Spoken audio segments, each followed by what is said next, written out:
Yeah. Of them claiming to be Americans for generations and getting our people to call them Americans. And after a while, they start saying, oh, they're Americans. They just have lighter complexion.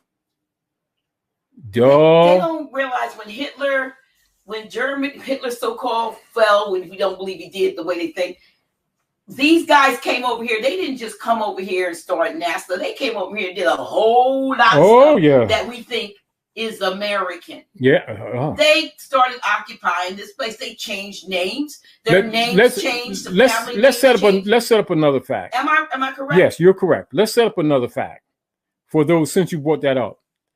The average people here are being educated under the Gates Foundation that Germany under Hitler lost the war. The fact of it is they did not. As a matter of fact, NASA is dominated by the scientists from Germany who kicked U.S. corporations, our Sinskers.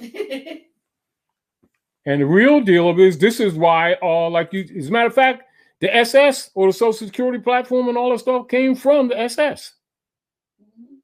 NASA is Nazi. It is.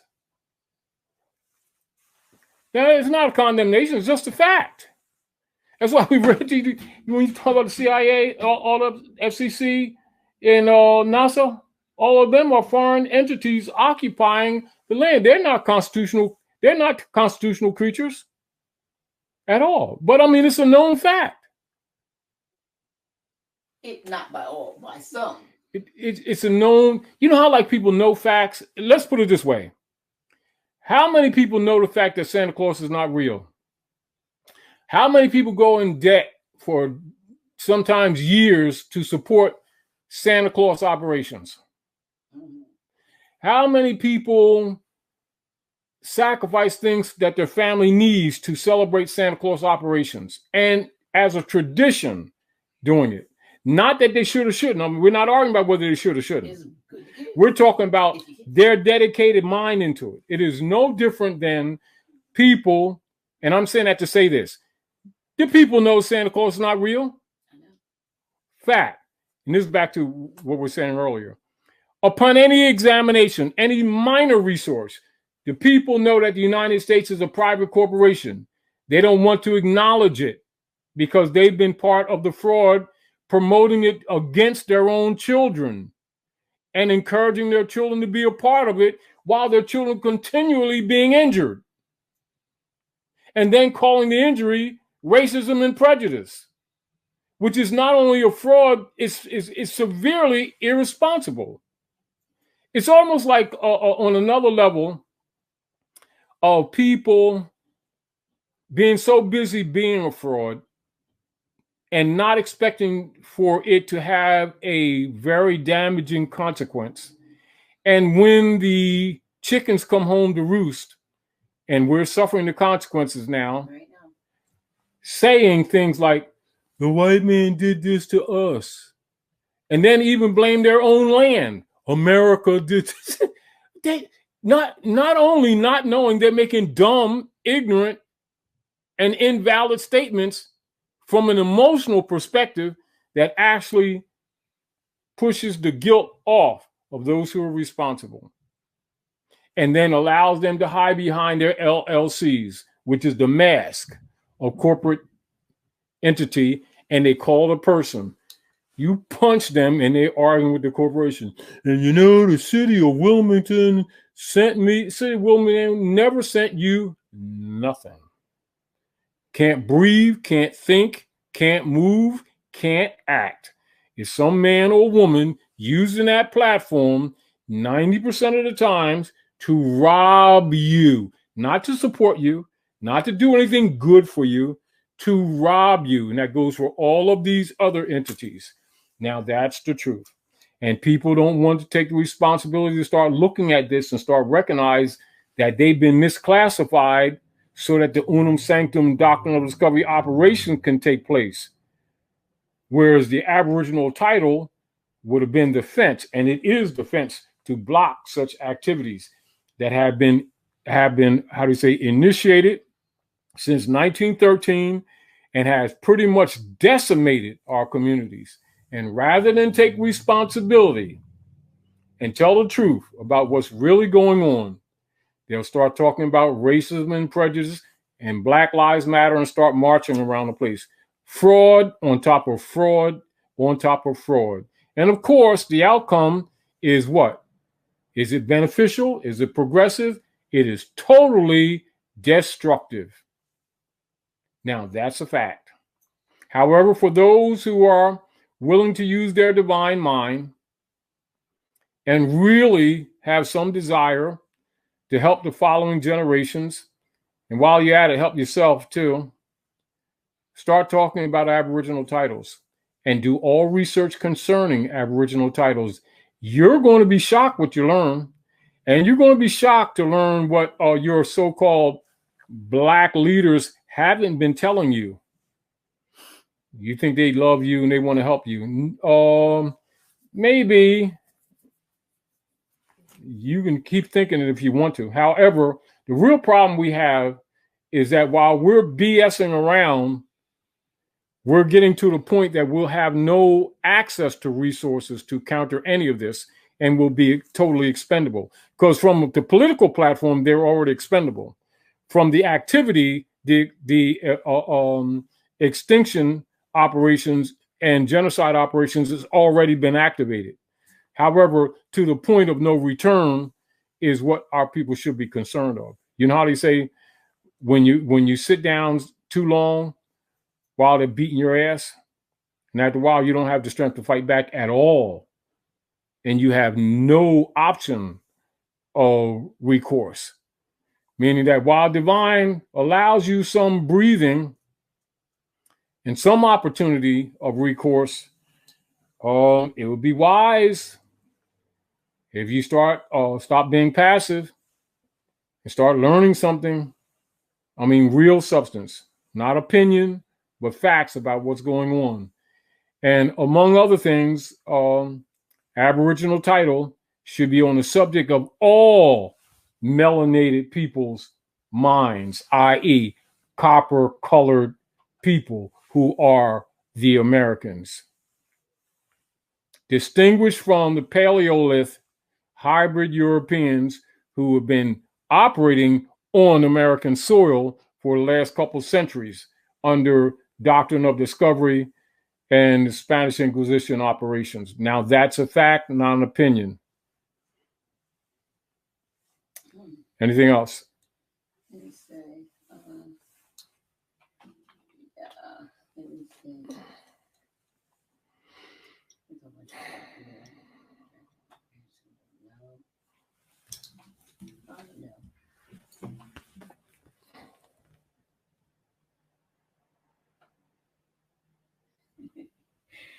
Somebody here wants to know if they want you to come and speak in Bermuda.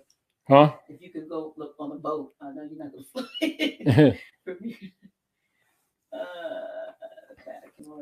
Let me read another one here to share with the people. And remember, the House in the future, she'll make those determinations. We'll get some of these printed up. It's about 3 pages. Do you have it on a document that we can turn into a PDF? Huh?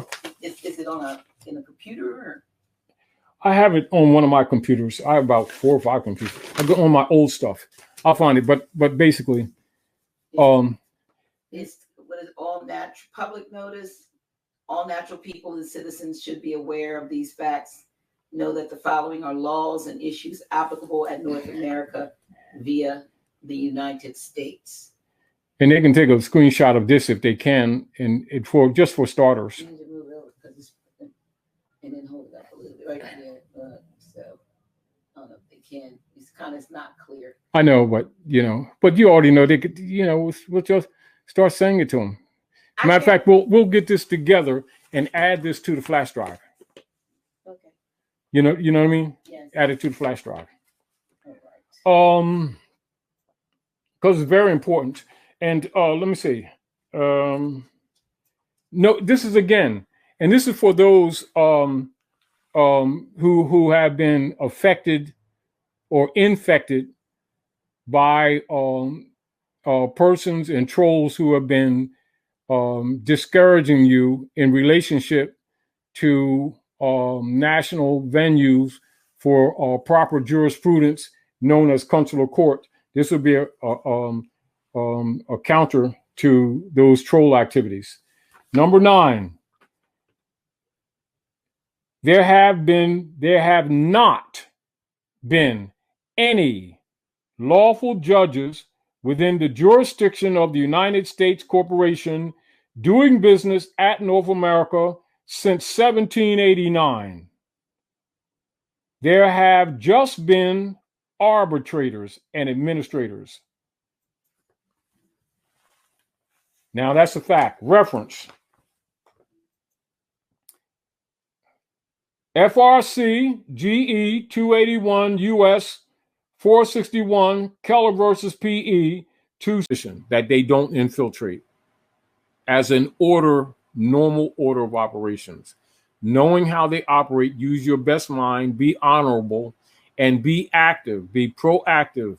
Try to get out of the habit of being reactive, because you lose. You do.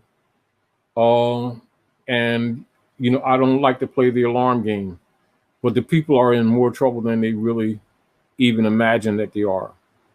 Hopefully that some of the things that we've been telling them, that they're really going to be self-inspired to be active, to study. Can you hold this book up? People are asking about the book. This is the book, Neotech. Yeah. Is it clear? Higher. Yeah, there you go. Neotech. Frank. Do I need to put it closer? No, go back, back up. There, they can see it. Neotech. Let's see how thick it is. Yeah, it's a thick book. Neotech. Frank R. Wallace. I think you see it. Okay. So, there we go. You want to get that book. Now remember, and this is one of the things that they always do, because while you think they're silent, they watch us and they always plot on how to counter us. And this is people on our side as well as the hybrid Europeans. Whenever we try to wake the people up, understand that they're going to attack. Understand that's normal operations. And for those who are listening here tonight at the House of Reawakening Minds, if you intend to get this book, whatever's available, get it now, because I'm telling you, as soon as this gets out, they're going to be out there jumping, trying to make it non-available. I'm telling you how they're going to do. So don't say that we didn't tell you. We can't make you act. We just trust that you love yourself enough to act. And you know, our people invest fortunes into sneakers, but they just don't believe in books anymore. However, we're encouraging you to go ahead and start taking care of your responsibilities. Yeah, we thank you so much. We thank you for those who support us and tune in regularly. Tune in to Office Hours with Dr. G on Tuesday. And ironically, Grashik, my guest, is going to be an expat that domiciles in China and is bridging the gap between China for Moors around the globe and China to be able to do imports. So he's changing. We need the paradigm. And so he's going to be my guest on Tuesday. And he's also, he does it through a lot of things, through fashion and so forth. But he speaks fluent Chinese and writes and reads fluent Chinese as well as Moorish Latin and English. So he's going to be my guest on Tuesday night, and it should be a very exciting. Oh, beautiful, beautiful. Because we need that, and also that venue of information and thinking should be adopted into the consular venues. That's what the consular venues are for. Yeah. See, and even like when people hear the structural phrase "adab chamber," most people aren't aware that adab chamber is in place universally for receiving diplomatics and ambassadors. They think it's just, higher degrees of more science within the temples. No, it has a political function. Okay. And for those of you who doubt that, do a little bit of research. and then recognize how many people who should have been telling you these things long time ago have actually not been friends of Noble Drew Ali, but have actually been in such organizations to stagnate you from learning these things, which is why we have these problems today. Well, Noble Drew Ali brought this to us over 110 years, what 110, 11 years. And here we are getting caught with all of these sideline economic and social problems that should already been addressed decades ago. However, we're still breathing, so we ain't totally dead. So something can be done. Well, listen, we thank you. We thank you as always. We thank you for your wisdom. We thank you for your knowledge. We thank you for your love, and we thank you for your straightforwardness. We know that you are forever our grand sheik, and we thank you for built in within harmony with the laws of nature. And I know a lot of times when people are talking about constitutional principles, their mind almost immediately goes to the fundamental principles embodied via the Constitution for the United States, which you all know comes from Honor Odyssey Confederation law, i.e. Muslim law. However, it's actually deeper than that. But we want to go over in a short order, say just an introductory to fundamental divine principles, or because most of you who come here on the House of We Awakening Minds are already pretty much well groomed in fundamental, true, ancient spirituality, i.e., which also is referred to as metaphysics, etc. So much that we talk about, it's for the most part redundant. However, for many people are becoming conscious of the dynamics of the human experience right now on Midgard, etc. And many people who are becoming conscious of their Moorish bloodline and pedigree and nationality, and are making efforts to honor their mothers and fathers. Sometimes things need to be reiterated to you to bring you up to snuff a little bit. So we're going to go over a little bit of fundamental Moorish science, which is also known as Hermetic philosophy. For that the fundamental principles of Moorish culture is love, truth, peace, freedom, and justice. So we're going to go over the Kybalion, and many of you familiar with the Kybalion, etc. And this gives you a little bit of background into divine law or nature's law, or what is often referred to as nature's God, etc. So we'll share a few things with the listeners. And while this is not new to most of you, it is new to some.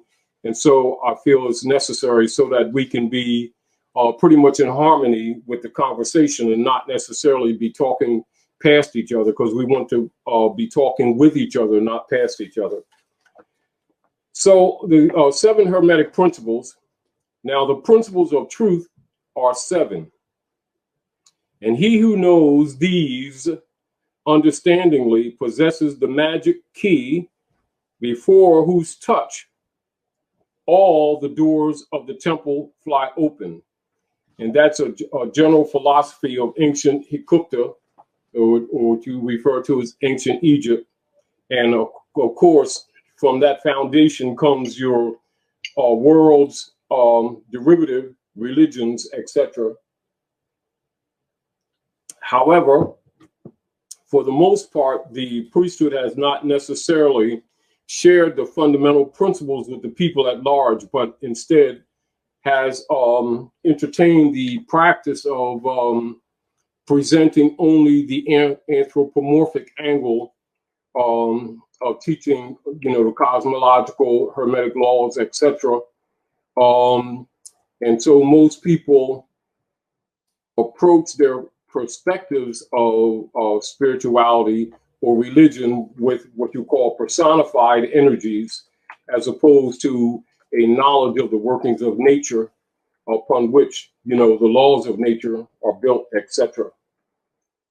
So we're going to go through the 7 just to share them with you in general.